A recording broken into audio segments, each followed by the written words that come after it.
যদি আমার গান শুনতে মন চায়, কোরআনের সুর তুমি শুনে নিও।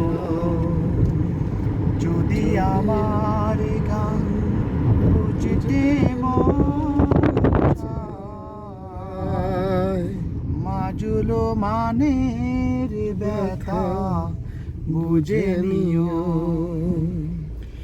যেখানে মানবতা লাঞ্ছিত হয়, সেখানে